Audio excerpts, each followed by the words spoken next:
मेघा सिंह और आप सभी का स्वागत है एसपीएन 9 न्यूज में। राजस्थान की सियासत अभी गरमाई हुई है। चिंतन शिविर के बाद भी देखने को मिल रहा है कि सचिन पायलट और अशोक गहलोत के बीच रिश्ते कुछ ठीक नहीं नजर आ रहे। चिंतन शिविर 3 दिवसीय था और इस 3 दिनों में ना अशोक यहाँ पर गहलोत बातचीत करते हुए नजर आ रहे थे सचिन पायलट से, और ना ही सचिन पायलट ने एक बार भी अशोक गहलोत से बात की। तो कहा यह जा रहा है कि अब चिंतन शिविर के बाद जो है सचिन पायलट की नाराजगी जो है अशोक गहलोत से और बढ़ती जा रही है। यहाँ पर कुर्सी की खींचातानी दोनों गुटों के बीच जो है वो देखने को मिल रही है। चलिए इन सभी मुद्दों पर बातचीत करेंगे और हमारे साथ आज मौजूद है मृत्युंजय। आपका बहुत बहुत स्वागत है।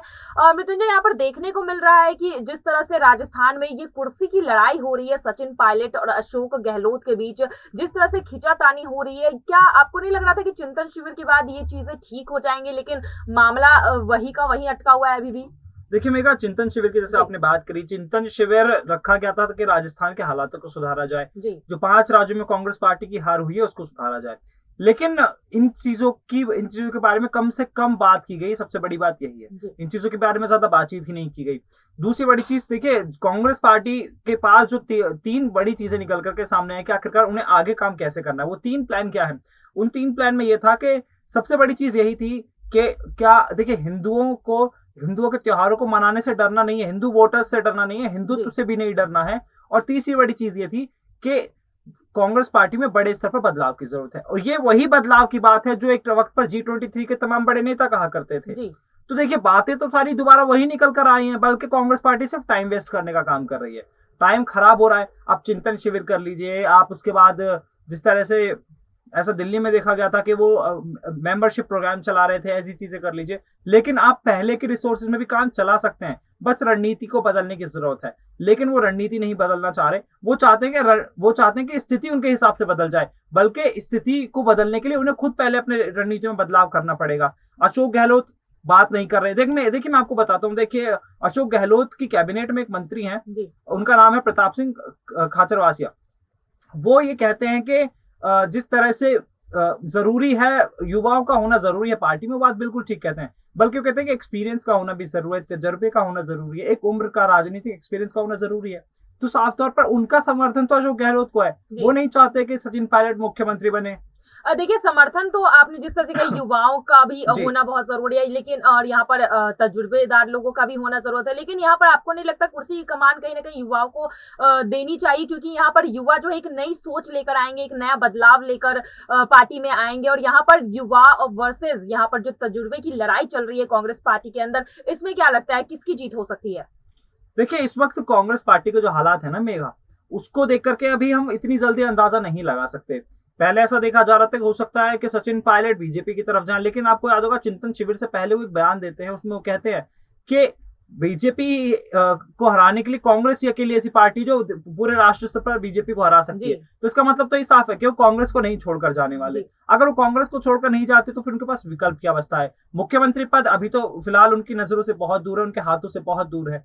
और जब तक अशोक गहलोत कांग्रेस पार्टी में है और उनके समर्थक हैं, तब तक वो मुख्यमंत्री तो बनने से रहे।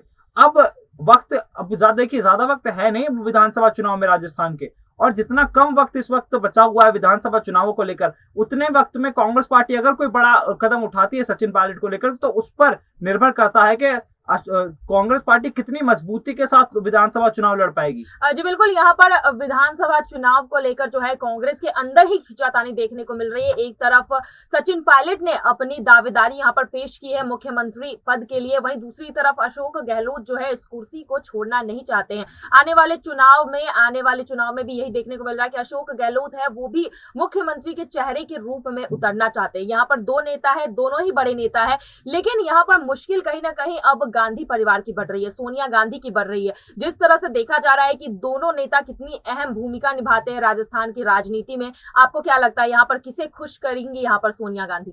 देखिए, सोनिया गांधी किसको ज्यादा तवज्जो देंगी, किसको महत्व देंगी, ये तो खैर इसी बात से पता चल जाता है कि अशोक गहलोत को लेकर अभी कोई बड़ा कदम नहीं उठाया गया। तो आप समझ सकते हैं कि भले ही सचिन पायलट जरूरी हैं, लेकिन इस वक्त करीबी कौन है? करीबी है उनके ज्यादा अशोक गहलोत। अशोक गहलोत ने काफी लंबे वक्त पार्टी के साथ सियासी पारी खेली है। तो अशोक गहलोत, सीधी सी बात है, अशोक गहलोत को ज्यादा तवज्जो देना पसंद करेंगे जी बिल्कुल। लेकिन एक तरफ राहुल गांधी की भी बात कर ले, राहुल गांधी ज्यादा करीबी माने जा रहे हैं सचिन पायलट से, क्योंकि वो भी एक युवा नेता है, सचिन पायलट भी एक युवा नेता है। तो यहाँ पर आपको नहीं लगता कि राहुल गांधी की तारीफें जिस तरह से सचिन पायलट कर रहे हैं, यहाँ पर राहुल गांधी तरफदारी कर सकते हैं, उनकी पैरवी कर सकते हैं आगे चलकर यहाँ पर सीएम पद के लिए? मेघा, आपको याद होगा मध्य प्रदेश का वो वक्त जब देखिए ज्योतिरादित्य सिंधिया भी पैरवी किया करते थे राहुल गांधी की, प्रियंका गांधी की, लेकिन नतीजा क्या निकला? बीजेपी में है, केंद्रीय मंत्री हैं।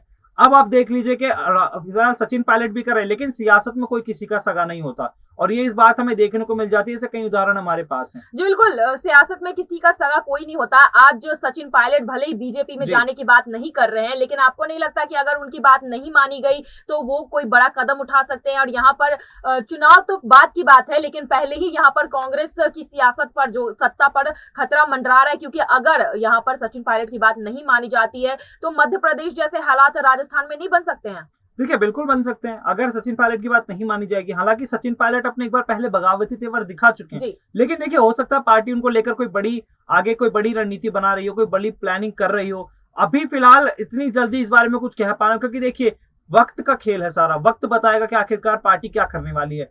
अगर सचिन पायलट के ऊपर कोई बड़ा एक्शन लिया जाता है, सचिन पायलट को लेकर कोई बड़ा एक्शन लिया जाता है, तो पार्टी फिर भी सेफ हैंड्स में चली जाएगी। राजस्थान की जनता हो सकता है कांग्रेस पार्टी को दोबारा कोई मौका दे दे, लेकिन अगर नहीं होता है तो कांग्रेस पार्टी के लिए मुश्किलें खड़ी हो सकती हैं और सरकार रिपीट करना भी मुश्किल हो सकता है। जी बिल्कुल, यहाँ पर आगे चलकर कांग्रेस पार्टी के लिए मुश्किलें और भी खड़ी हो सकती है। लेकिन यहाँ पर देखा जा रहा है कि अब इलेक्शन को महज 1 साल बाकी है, कांग्रेस पार्टी के पास सिर्फ 1 साल बाकी है। और यहाँ पर जिस तरह से अभी राजस्थान के हालात नजर आ रहे हैं, जिस तरह से राजस्थान में दंगे हो रहे हैं, हिंसा की खबरें आ रही है, वहां पर साफ तौर पर दिख रहा है कि अशोक गहलोत से कुर्सी संभाली नहीं जा रही है। तो क्या लगता है, यहाँ पर कांग्रेस जो है इंतजार करेंगी चुनाव तक का, या उससे पहले ही सचिन पायलट जो है यहाँ पर गहलोत की कुर्सी हथियाने में कामयाब हो सकते हैं?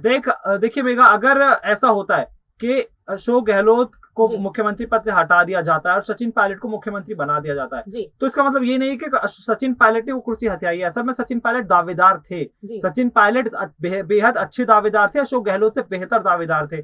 क्योंकि देखिए, युवा है, भले ही एक्सपीरियंस मैटर करता है, बात अलग है, लेकिन जिस तरह से कांग्रेस पार्टी को जीत दिलाई थी, वो उसमें सचिन पायलट का बहुत बड़ा योगदान था। सड़कों पर उतरकर, जगह जगह जाकर, किसानों के साथ जाकर, हर जगह जाकर उन्होंने कांग्रेस पार्टी के लिए रैलियां की, तो पूरा दारोमदार तो उन्हीं के कंधों पर था। लेकिन अगर अब ऐसा नहीं करती कांग्रेस पार्टी तो मुश्किलें खड़ी होंगी। जी बिल्कुल, और यहाँ पर कांग्रेस के नेता भी यहाँ पर सचिन पायलट की तरफदारी करते हुए नजर आ रहे हैं। यहाँ पर मैं यहाँ पर बात कर लूं, कांग्रेस के एक वरिष्ठ नेता है, उन्होंने कहा कि कांग्रेस जो है कहीं ना कहीं नाइंसाफी कर रही है सचिन पायलट के साथ। यहाँ पर उनका यही कहना है कि सचिन पायलट को पहले कांग्रेस जहां पर बाकी राज्यों की उन्होंने एग्जाम्पल दिया कि वहां पर जब भी अध्यक्ष बनाया गया, आगे चलकर उन्हें सीएम की कुर्सी दी गई है, लेकिन राजस्थान में ये चीज होते हुए दिखाई नहीं दे रहा। तो कहीं ना कहीं सचिन पायलट के साथ गलत हुआ है, नाइंसाफी हुई है। तो यहाँ पर देखने को तो यही मिल रहा है कि कांग्रेस पार्टी के अंदर कुछ नेता हैं जो ये चीज देख रहे हैं साफ तौर पर। तो फिर सोनिया गांधी और आला कमान को क्यों ये चीजें नहीं दिख रही हैं कि उनके साथ नाइंसाफी हो रही है? देखिए मेगा, करीबियां मैं बता रहा था ना, करीबियां किसकी ज्यादा है? जो पार्टी के आला कमान के ज्यादा करीब रहेगा उसकी नजदीक शायद पार्टी को दिखने लगेंगी, और जो दूर रहकर चाहे कितना बेहतर काम कर ले उसकी जी, इस पर आपकी राय भी मैं लेना चाहूंगी। आपको क्या सही में लगता है कि कांग्रेस जो है नाइंसाफी कर रही है सचिन पायलट के साथ राजस्थान में? देखिए, 4 साल से तो ऐसे ही लग रहा है कि हो रही है, क्योंकि देखिए पहले ऐसा कहा जाता कि उन्हें प्रदेश कमेटी का अध्यक्ष बनाया जा सकता है, वो बात ठंडे बस्ते में चली गई। कांग्रेस प्रदेश अध्यक्ष बनाया जा सकता है, वो बात ठंडे बस्ते में चली गई। कांग्रेस पार्टी का अध्यक्ष बनाने की बात कही जा रही थी G23 के नेताओं की तरफ से, वो बात भी ठंडे बस्ते में चली गई। तो नाइंसाफी तो होती ही आ रही है। जी बिल्कुल, यहाँ पर जिस तरह से गहलोत और सचिन पायलट के बीच देखने को मिल रहा है कि कुर्सी को लेकर खींचातानी चल रही है, वहीं गांधी परिवार के ऊपर भी मुश्किलें बढ़ रही है, क्योंकि कांग्रेस में जिस तरह से अंतरकलह चल रही है, जिस तरह से गुटबाजी चल रही है, उसे पूरी तरह से सोनिया गांधी जो है खत्म करने की कोशिश कर रही है। लेकिन यहाँ पर ये कोशिशें कहीं ना कहीं नाकामयाब होते हुए नजर आ रही है। और अब आने वाले दिनों में ये तस्वीरें और साफ होंगी कि आखिर राजस्थान में यहाँ पर मुख्यमंत्री पद के लिए किसे चुना जाएगा, किसे वो दावेदारी पेश की जाएगी। फिलहाल हमारे साथ जुड़े हुए थे मृत्युंजय, उन्होंने इन सारे मुद्दों पर अपनी राय हमारे दर्शकों के साथ शेयर की। इसके लिए आपका बहुत बहुत धन्यवाद मृत्युंजय, और ऐसे ही तमाम खबरों को देखने के लिए जुड़े रहिए SPN9 न्यूज के साथ। धन्यवाद।